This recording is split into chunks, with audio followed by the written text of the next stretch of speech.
Guys, today we're going to talk about Chapter 17, Methods of Persuasion. If you want to follow along with me in your textbooks, feel free to do so. It's on page 325. That's the page in which I'll be reading from starting off. So basically, we're at the end, so to speak, of our class period.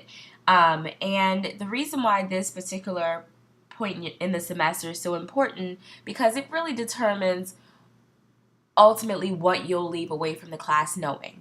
Now, I know a lot of you have taken copious notes over the semester, and we've done a number of speeches, but part of the reason why this particular speech is pivotal is because the skills that you learn with persuasion, guys, it can chart your future dramatically. And what do I mean by that? I mean that persuasion is such a unique and such an often used tool that we'll benefit from it and we'll use it every single day, sometimes without even knowing it. So I really want us to leave away, if we don't leave away knowing anything else from this class, which I know that isn't the case for you guys, but just imagine if you just thought that you didn't learn anything from the class. Well, here's the message. Here's what I want you to leave off with.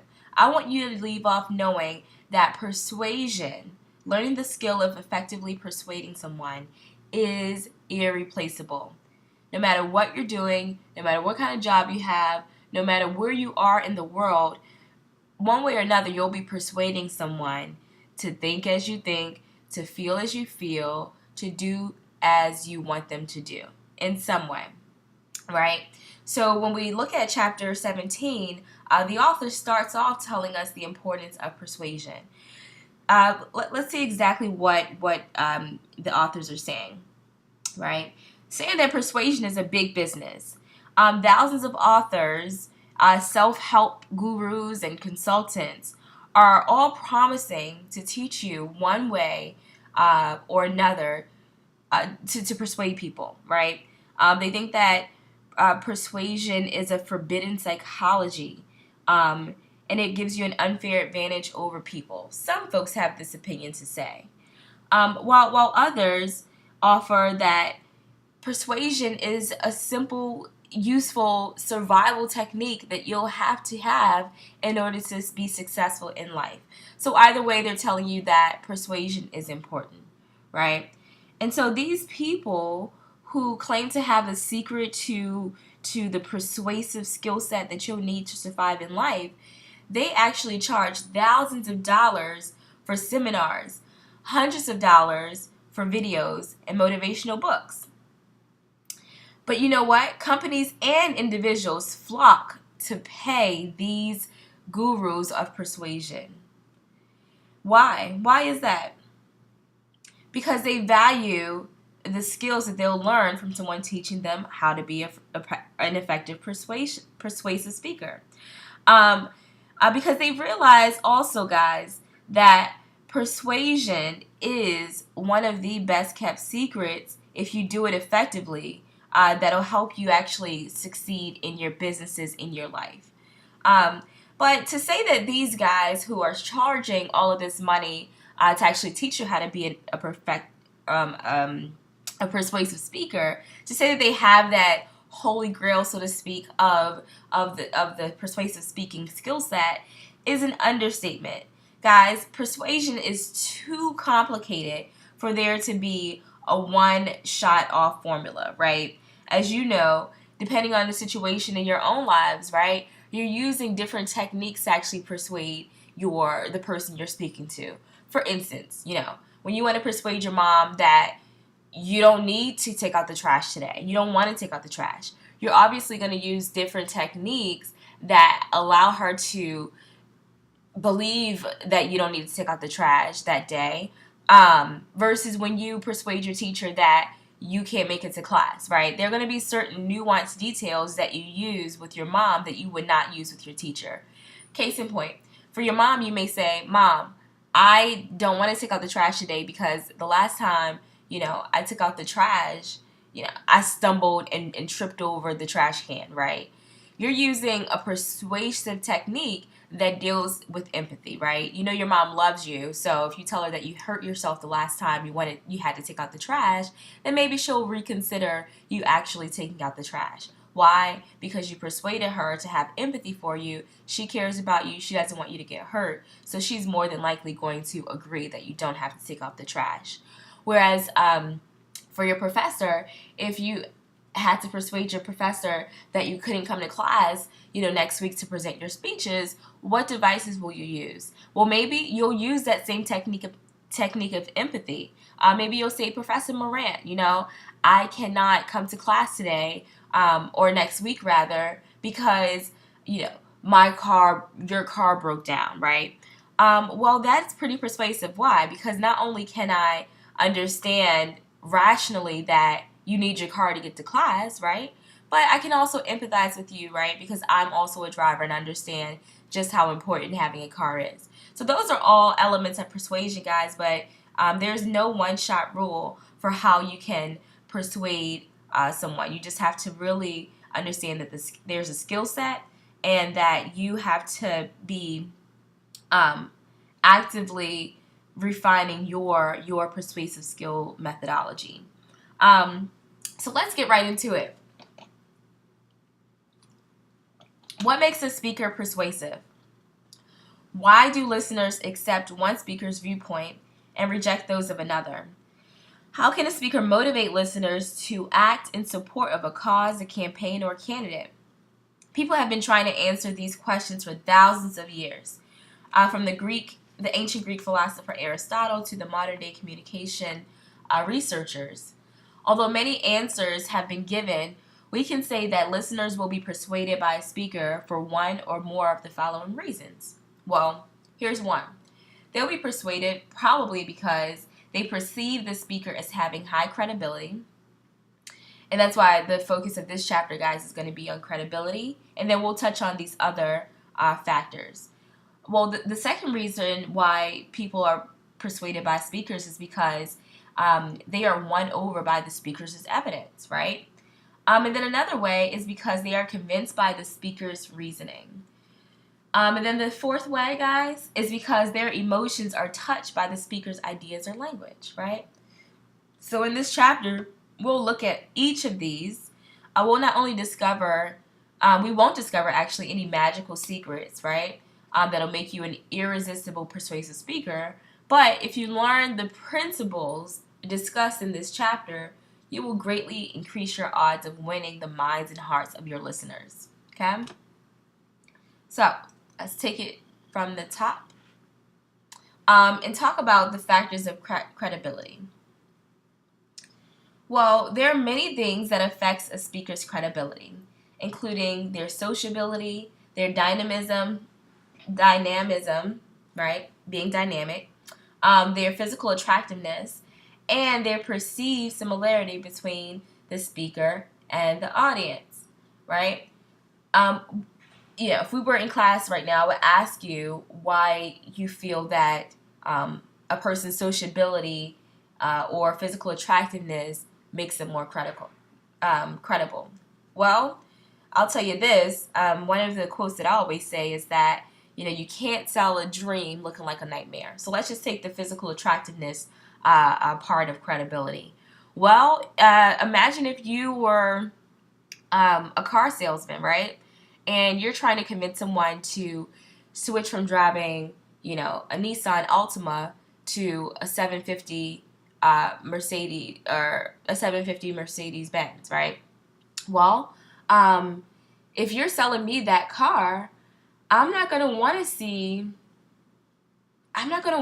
you in, jeans with holes in them and raggedy sneakers, right? Because I'm not going to believe in the luxury item that you're trying to sell to me. In order for a car salesman in that scenario to be persuasive, right, he or she has to look the part of what he's trying to sell to me, right? He's wanting me to switch from my lower end vehicle to a high end luxury vehicle. So with that, I need to be persuaded to spend that type of money.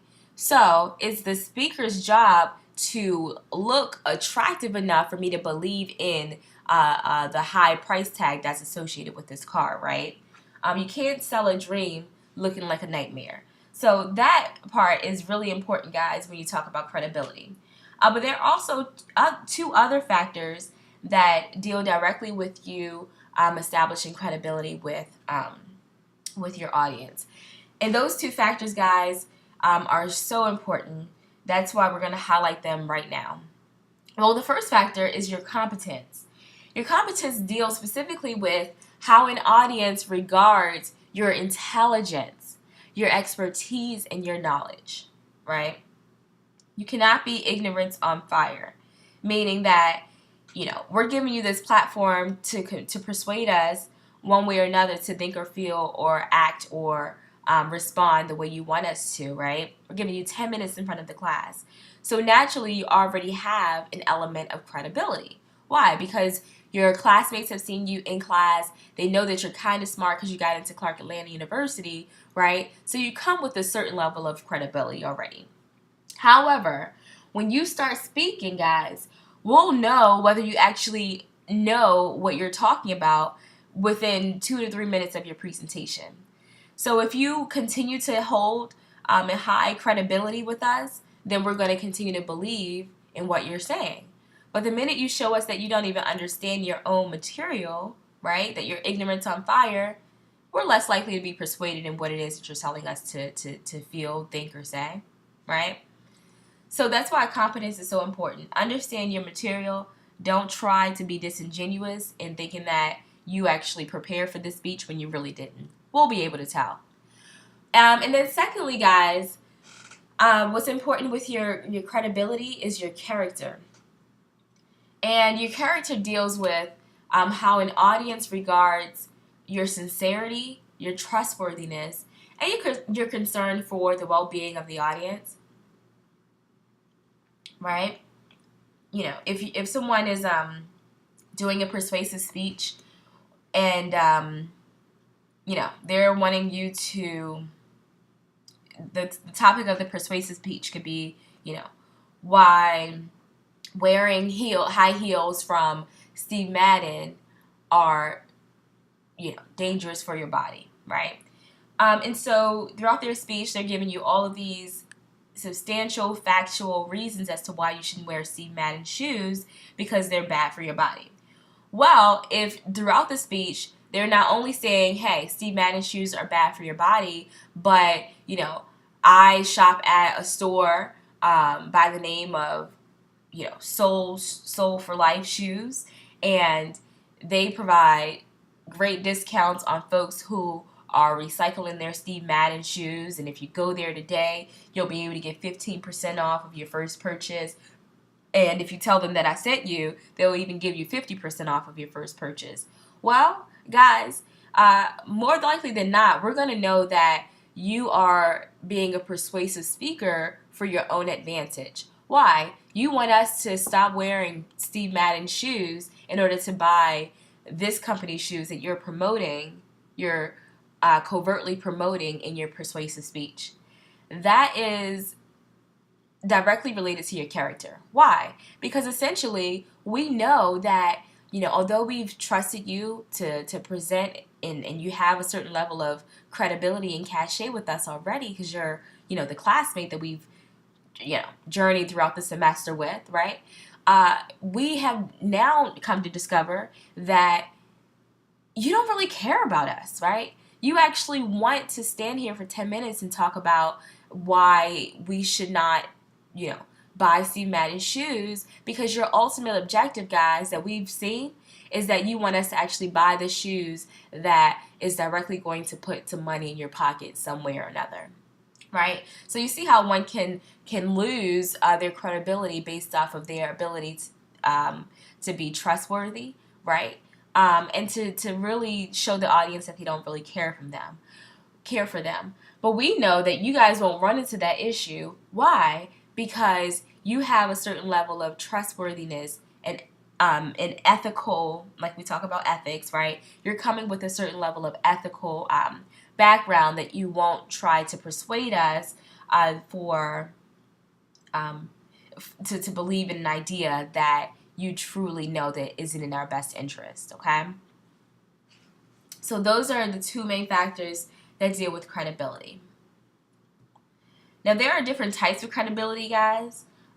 So not only can a speaker's credibility vary from audience to audience and topic to topic, but it can also change during the course of a speech. So much so that we can identify three types of credibility. There's initial credibility, and that is the credibility of the speaker before she or he starts to speak, right? That means that, like I said, guys, you have initial credibility because you've come to class. Most of you have come to class pretty frequently, so we understand that you're smart. So we're giving you a certain level of confidence that we believe in you enough to give us a speech that's going to be persuasive. That's your initial credibility. You didn't have to work too hard for it. You get that by default in this audience. But once again, your initial credibility, your credibility period, is going to differ depending on who your audience is. Why?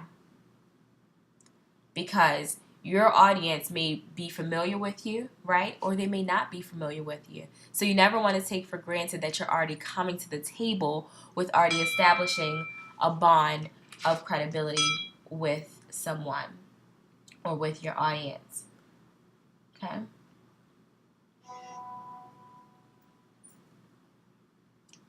All right, and then you have what's called derived credibility.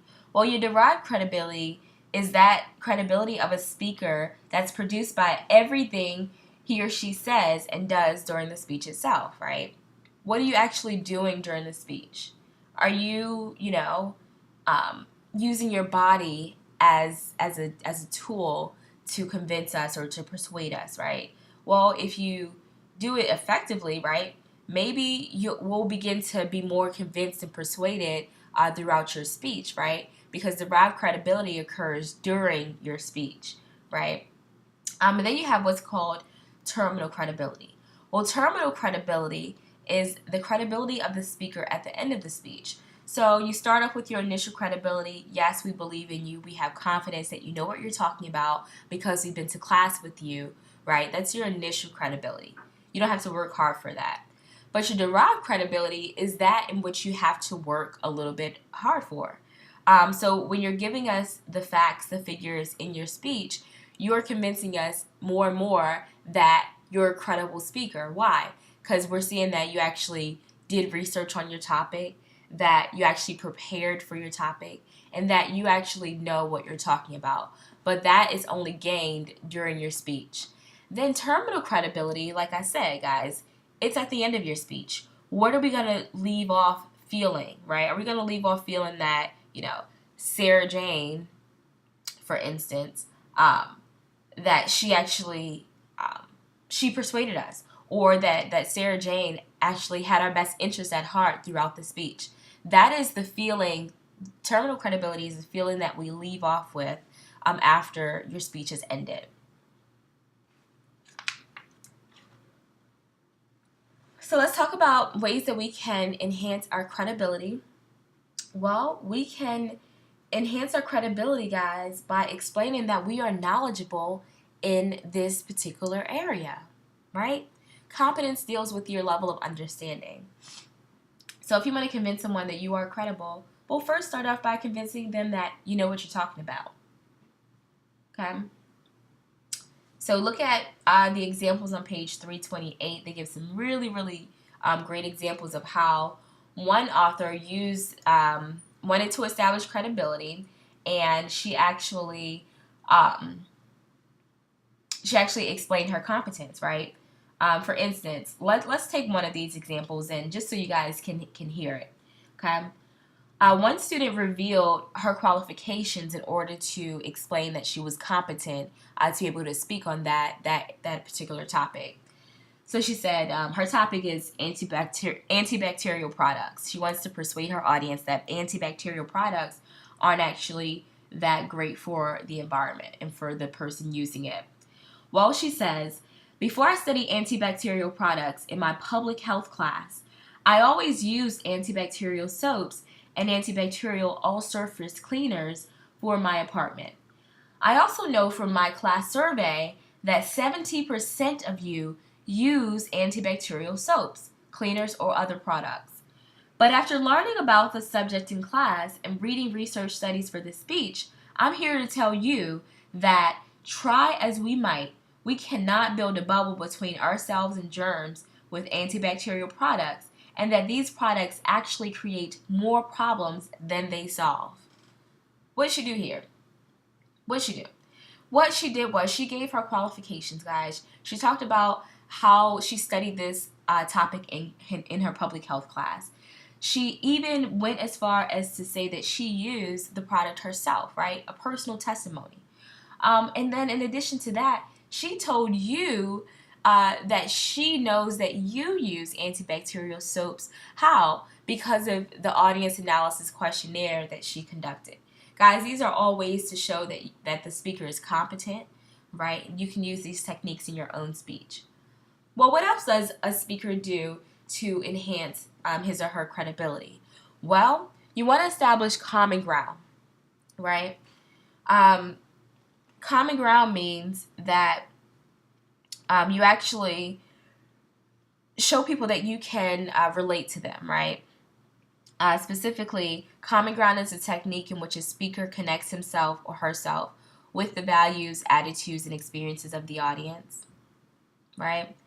You guys will already have an advantage in doing this. Why? Because you're speaking to an audience of your own peers, right?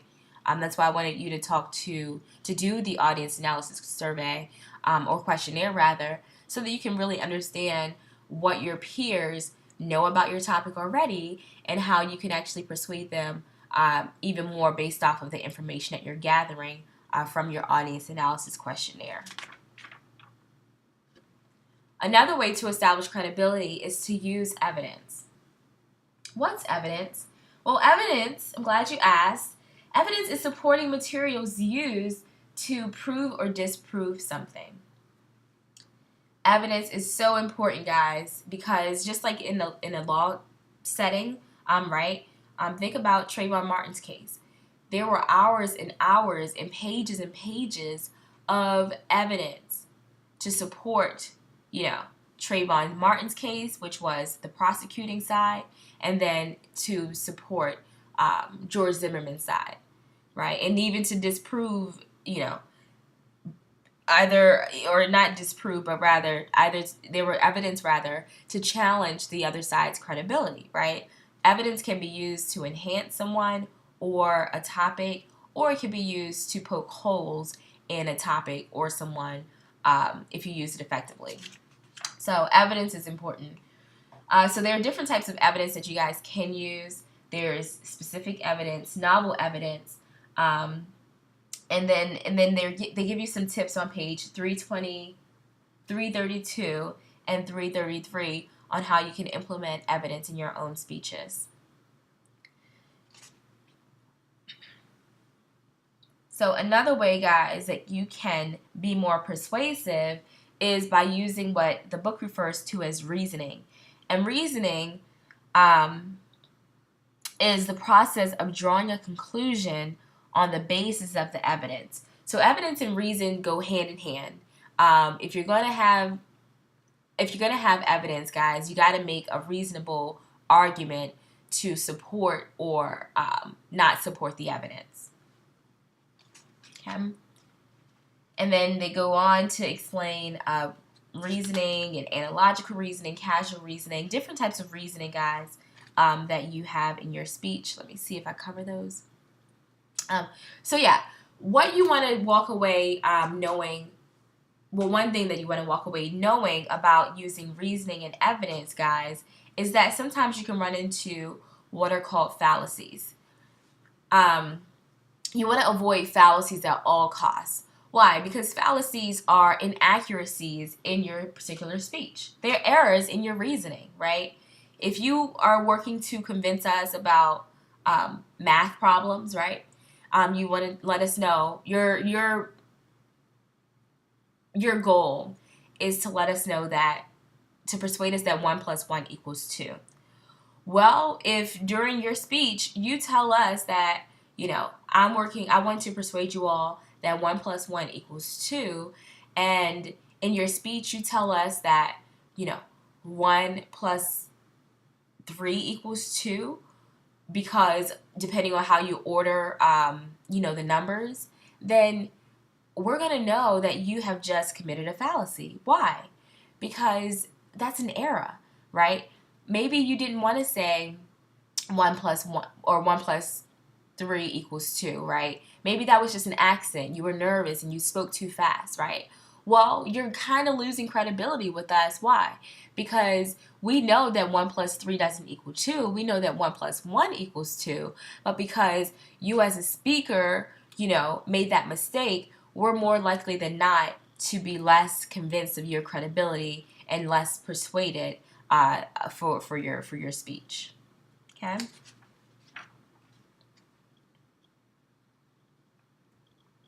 So guys, that pretty much sums up the crux of chapter 17. There are some finite details that you may want to look back at to make sure that you're on the right track, right, for this speech. You don't want to take this speech for granted, guys. Although persuasion is something that we use every single day, you have to understand that it is a skill set, and what we went over today gives you some of the most critical points of the skill set, but there are so many other techniques that you guys can use to make your speech way more persuasive, guys. Some of you are naturally convincing, right? Others of you have to work way harder at that. So just know that either way, no matter what level of skill you're coming from, you have to be persuasive. It's going to help you in this speech, guys. It is going to help you in life, okay? With that being said, I wish you the best of luck this weekend in getting those speeches done, getting them practiced and rehearsed, so that we have a great first day with our speeches starting Monday.